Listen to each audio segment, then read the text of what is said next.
So Asma, I would hand it over to you. I will stop the screen share. So please take it over from me and have a great experience talking to us about your topic of how to work, be productive while working remotely. Thank you so much, Christine, for this warm welcome. I hope that everyone is listening to me very well and hearing what I'm talking, because that's very important.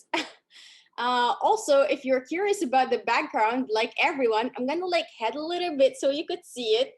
It's about leadership, because I actually give courses about leadership, and my idea of leadership is that we all get together and work together towards a main goal. That has been said, what I'm going to present for us today is how to be productive while working from home. And as you know, I don't know how it is in Europe, but since COVID hit in Canada, a lot of things at work changed. And I know there were a lot of articles about how to be productive, what's productivity.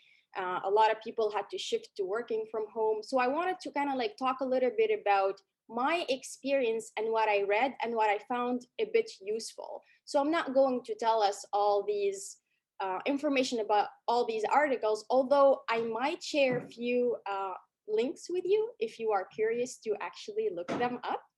But this is more of a personal experience and what I found useful, and I hope it will be useful for you. And I was thinking for this presentation to be interactive at the end, in the sense that I will ask you the question of what you found useful in your case and share it with all of us. I'm not sure if it's a possibility, Christine, but I was thinking people could write in the chat. So we'll talk about that. Okay, let me see here. So this is what I'm going to present. First of all, as Christine mentioned, I want to talk a little bit about myself. So I'll be a little bit focused on that at the beginning. Then I'll be talking about measuring productivity. And then I will present for us tips and tools for productivity, as well as how to avoid distraction while being productive. So mainly these are the 4 points that I'm going to talk about. I only planned 10 minutes, but I'm going to try to be slow and talk more. And feel free to stop me whenever you think it's actually useful to ask your questions. I know that Christine mentioned that Q&A will be at the end, but I prefer, if you guys, of course, comfortable enough, to send me your questions the way on the go. So I like pictures, as you could see here. So I tried to find useful pictures in my slides to talk about what I like to do. So my background, I have a master's degree in education from University of Quebec in Montreal. This is how I decided to immigrate to Canada, actually. I was accepted for a scholarship here. And so I was like, I fell in love with the country, and now I actually live permanently in Canada. Originally, though, I'm Tunisian, and I still have Tunisia in my heart, also my Tunisian passport. And I traveled a lot to Europe before. So I call myself a global citizen, although in this current era, we don't really talk about globalization in that sense. We talk about countries and citizenship. So, but I like to say I'm a global citizen. After my master's degree in education, I was like, not really aligned with the way we perceive education, and I wanted to do something different. And so I found myself leaning more towards management, and that's when I did my certificate at Harvard Business School in management. And I shifted my gears into project management, team management, focusing a lot on people leadership. And that's where I found myself working at IBM as a project manager. So I work for IBM Canada. And fun facts about me, I love baking a lot. And I really, really wish you guys were here, because I would have shared a lot of sweets with you. Because this is kind of not my hobby, but also my calling. So I do a lot of baking, but I do allergy friendly food. So if you are intolerant of gluten or milk, or you cannot eat peanuts, that's the kind of food I try to bake.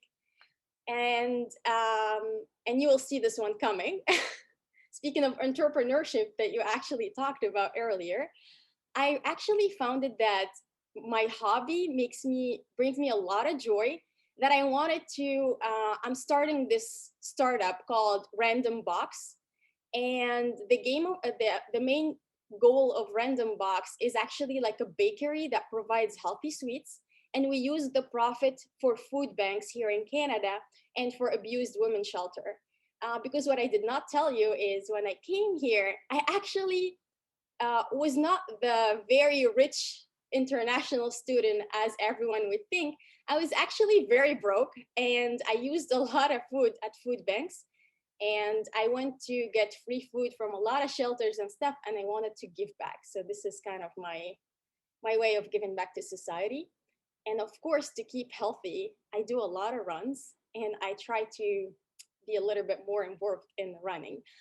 I don't run marathons, unfortunately. I tried to do the marathon once in Poland. I failed miserably. I did 7 hours. Everyone was like, people were like packing down, and I was like, what happened?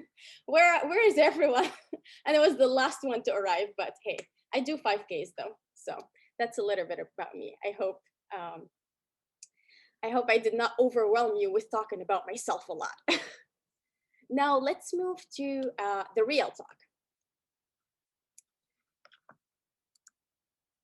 So my first topic that I wanted to talk about before actually going to tools and really like dig in a little bit of possibilities and stuff that we could do, I wanted to talk about measuring productivity and like the way we define productivity. Now, the normal definition is productivity is the relationship between outputs generated from a system and the inputs that are used to create those outputs. This is, I feel like there is a consensus about how almost companies and how people perceive productivity. The way I think about productivity while working at home is my output is what's my end game of my day today? What do I want to achieve? How do I want to see my day, and what do I consider productive? Like, how could I consider myself being productive? And then the way to get there would be my input. So, what helps me get to this end game? What would help me become productive? What would help me reach out this goal of seeing how things are done? So, I, for instance, ask myself the following question: how long does it take me to do XYZ in my day? Do I have time for myself during my workday? How to get my day organized? I really noticed when we started working from home that I spent so many long hours. And like my idea of productivity was like, okay, my employer thinks I work from home. I need to be like 8 a.m. in front of my computer till like 8 p.m. Or, oh my gosh, I need to stay 9 p.m. or something like. So that was kind of my idea of being productive. And you know what's funny? At the end of the day, I'm like, everyone is asking me, so Asma, what are you doing? Oh, I'm so busy. But like, what are you doing? Oh my gosh, I actually don't know what I did with my day. You know, like I really spent days early pandemic in front of the computer, not even knowing what I did and what I did not do. And so I realized, well, this is not really how I should think of productivity. I should really have kind of like steps of goals and see really what I'm doing, because it felt like I'm just being busy but I'm not being productive. And this is where I had the idea of kind of like defining how to measure the productivity for myself on a work day.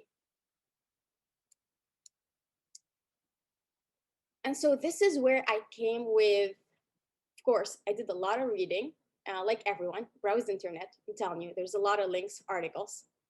Everyone almost say a lot of things, but this is where I was thinking of the tips and tools for productivity according to me, what works best for me, because everyone's reality is different. Like, I'm pretty sure that probably we're like 12 people here in this room, or 13, but each one of us has a different reality. We all don't live alone. We all don't maybe have families, or we do, or we have roommates, or we have kids, or we don't actually have kids. So the tips and tools for productivity should be working for you and by you. And yes, you could read a lot of articles, and I could tell you I've done a lot of that, but if you don't use them, if they don't actually apply to your situation, I don't think they're useful, and thus you're not being productive. So this is I really, this is what I hope for us to kind of like gather from this presentation. So let's dig deeper on tips and tools for productivity, um, according to what I tried to do. And here I'm gonna talk a little bit about space. When I was reading a lot of articles, everyone was talking about build the setup you love. But what does that mean? Because I actually don't have an office. Like right now, I'm talking to you and I'm in my kitchen. So, what does that even mean? Like, build a setup you love if I actually don't have a space to work? So, what could I do to have things that I actually like in my office? Because I cannot go to the office. And I don't have, like, my house is tiny for me to actually have like a real office. So for me, and I don't know if this works for you, what I did is the following. I thought of what really, really interested me or made me or gave me joy when I go to the office. And I thought of things that I could find or duplicate everywhere. So for instance, sunlight. I really like having like a window or like some sunshine, or like I actually have fears of, I have like a claustrophobia. So it's very important for me to feel like I'm not in a closed space. So light, I picked like something that, a place where I have light. In the kitchen, I have actually a window, so I feel reassured now. The second thing I picked for myself, I'm a sticky note person. So I have a lot of sticks. I don't know why, I love them. They're everywhere. Like my computer is filled with stickies. So in the kitchen, actually, I have a lot of little sticky notes somewhere where it tells me what to do, what not to do. And I love greenery and plants. And of course, I cannot just like, be in the kitchen with my plant. But what I figured, a tip is to actually have a frame with a plant. So that was kind of like my tips on how I built a setup that I love. I don't know about you, but think about things that make you feel happy, that make you want you to go to work. Um, it doesn't matter where. I'm not gonna say it could be the bathroom, but hey, what the heck? If it's the bathroom, your favorite space, just try to make it like look like an office or like a place where you wanna sit and work at. Little tip for you to think about. This is my first thing. So space, I think, really helps a lot in being productive if we use things that we love in this space. My second tip of the day, and this is my favorite, and you could see I put a lot of pictures here. So this was an eye opener. And I don't know, maybe because I'm a project manager and I like plans, or because it actually works. And to be honest with you, having what I call the daily calendar, or some people call daily schedule, this really helped me a lot in figuring out that I'm not wasting my time and I'm being productive. Because I don't know about you, but I'm that kind of person at the end of the day who asks herself, okay, so what did I do today? And I actually think about it. So, and I understand that when we're working from home, everyone's reality is different. And I don't know, maybe as I said, I like using calendars and stickies to make my daily calendar, but other people, I don't know, use other things like pen and paper or iMac, iCalendar, or what have you. But it's very important, or at least to me it was, to have an idea of what my day looked like. And here are the four elements that no matter what you're going to do, that would be really helping for you to feel like not overwhelmed, but also productive. The first one is to actually schedule a lunch hour for you to just eat. Or, I mean, to be honest with you, I don't actually eat in my lunch hour. I go for a run, but hey, I use that hour to do something where I don't feel like so exhausted by emails and phones and all these things. So I always have that 1 hour, and I try to be consistent about that 1 hour. So if I, for instance, decided that my lunch hour would be noon to 1, unless it's really an emergency and I really have to shift that time, but it has to be that time. And it helped me to have this consistency and routine. The second element that's very, very important to have on your daily schedule is coffee time. Well, I call it coffee time. You might be a tea person, so it's okay if you drink tea. But that would be the time where you think about, at work we used to gossip a lot with coworkers, or you go to get some water from the water machine, or, oh, you need to print a paper, so you need to get up and go to print. So all these things, that we used to do in the office, but we don't do at home, I use my coffee time. It's like a 5 to 10 minutes to kind of replicate that work style. The way I do it is for my coffee time, I actually do go make a coffee, and I actually start gossiping with my coworkers over Slack, or I don't know, LinkedIn, but that's really the only time that I distract myself to use social media and do those kind of stuff. So I have a coworker who actually has like 5 coffee times in her calendar because she says that she really loves talking to people, and it's okay. So it depends on you what works. The third thing that's really very important in your daily calendar, and I actually believe it's very useful for us, for our mentality and psychology, would be mindfulness. Um, I call it mindfulness. You could call it prayer time. You could call it self care, um, anything, but use those 10 minutes to really zone out. Because during your day, depending on what's your reality, whether you're with family, with coworkers, burned out, you really need to kind of like self generate energy. And that's the time of the day I use for that. And then my fourth thing would be the time that I call distraction zone. And distraction zone is actually my favorite time for people who have kids or family around. And that's actually the time where I use it to kind of like just, I have actually my sister who lived with me, and I used to have two friends living with me. And for some reason, they love coming to talk to me when I'm in front of the computer typing an email. So I decided to do distraction zone, which is the time where I tell friends and family, people, I love you so much. This is the time where we're going to talk. And distraction zone kind of like gives you the idea that, you don't have other time but that time to be distracted. So if I summarize my 4 points that would be very, at least to me, very helpful and important to have would be my lunchtime, my coffee time, my mindfulness time, the distraction time, and hey, I have a fifth one, really, the gift, the surprise time.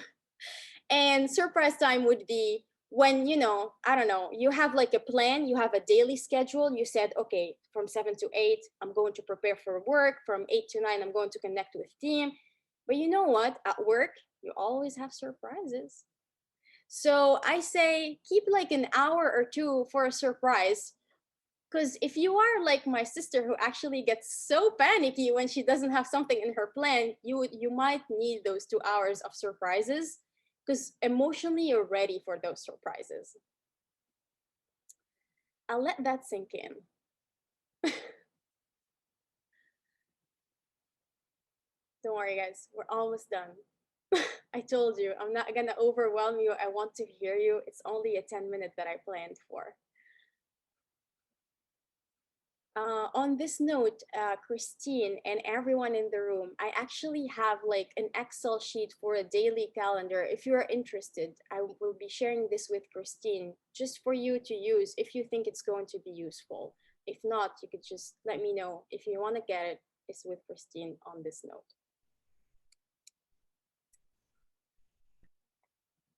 My last topic for the day.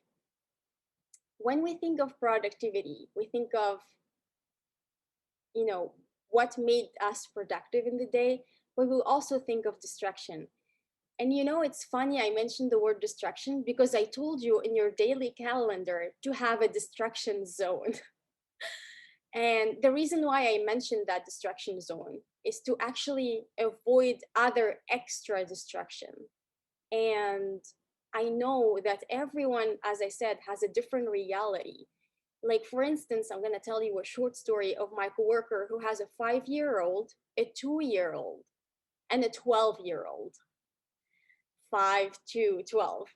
I think of this woman as a superhero because the first time I was with her on a Zoom call, I found her very calm, very ready, heads up, explaining everything. And I was like, Maria, and obviously I'm not using her real name just to keep her identity confidential, but I was like, Maria, how are you able to do this with 3 kids, 12, 5, 2? And she was like, learn to set boundaries, Asma, with your family. I was like, what do you mean? And she's like, well, let me tell you a little thing. Right now, I'm talking to you, but my 5-year-old is entering the house. And usually, in a normal time, when he enters the house, he's like, hey, mom, look at me. You know, he's like all happy and joyful. But she said, I decided to set boundaries with them and explain if they see me on camera, they just remain silent. They give me a sticky note telling me what they want, and I'll try to answer them. So I think when she was telling me this, it was like, oh my gosh, very, really interesting because, well, I don't have a 5 and a 2 and a 12-year-old in my home, but I actually have a sister who live with me and I have people always coming around. And so I think if I don't tell them, what are my boundaries while I'm working, they probably wouldn't know and they would keep on distracting me. So, my first thing to, if you have family, if you have friends, neighbor, whatever, find the way that helps you to set boundaries with them. And it doesn't mean to be mean and yell at them and shout at them. It just means to explain, right now I'm on a Zoom call, if possible, to communicate with paper or text message. I don't know, something I could share with you. And I feel like it was very useful to me as well. The second one, that's actually, for me, it was very useful because let me tell you a secret. I'm addicted to LinkedIn. It's a sad story, but I am. And so, as you know, I have family who live abroad. So I use WhatsApp, I use Imo, I use, what's the other thing? The I forget, but anyways, I have all these, Discord. I don't know. They recently told me about another app that I need to use that's free. Anyways, it's like an abundant number of apps that I am using on a daily basis to just stay connected because most of my friends and family are around the world. And I'm that kind of person when sees a notification on, okay, I need to check. Oh my gosh, that maybe it's something urgent, or someone is sick and probably I need to be on traveling mode, or I don't know, I just panic. So to be honest with you, I noticed that because of those notifications, and I keep my phone next to me at work, I'm like, I actually timed myself. This is a funny story. You would think I'm crazy, maybe, I don't know. I timed myself with those notifications. I waste like 2.5 hours daily. I swear, every time I check, I was like putting a time, how long it took me. 2.5 hours daily on just checking notification. And I was like, this is not gonna work. Because of those 2.5 hours, I actually feel so guilty and I stay working like until 9 or 10 p.m. because I'm like, well, I'm not doing my job, I'm not good enough. So I realized that turning off unrelated work notification really, in my case at least, helped me avoid distraction a lot. I know I said I'm only going to talk about a personal experience, but I found this article on lifesize.com and I decided to share with you. I kept the link here. If you have other ideas or tools you want to be inspired by, I recommend you check this blog. It's very easy to read and simple to look at.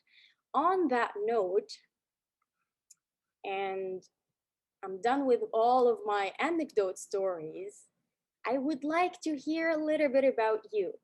What is your tool to avoid distraction?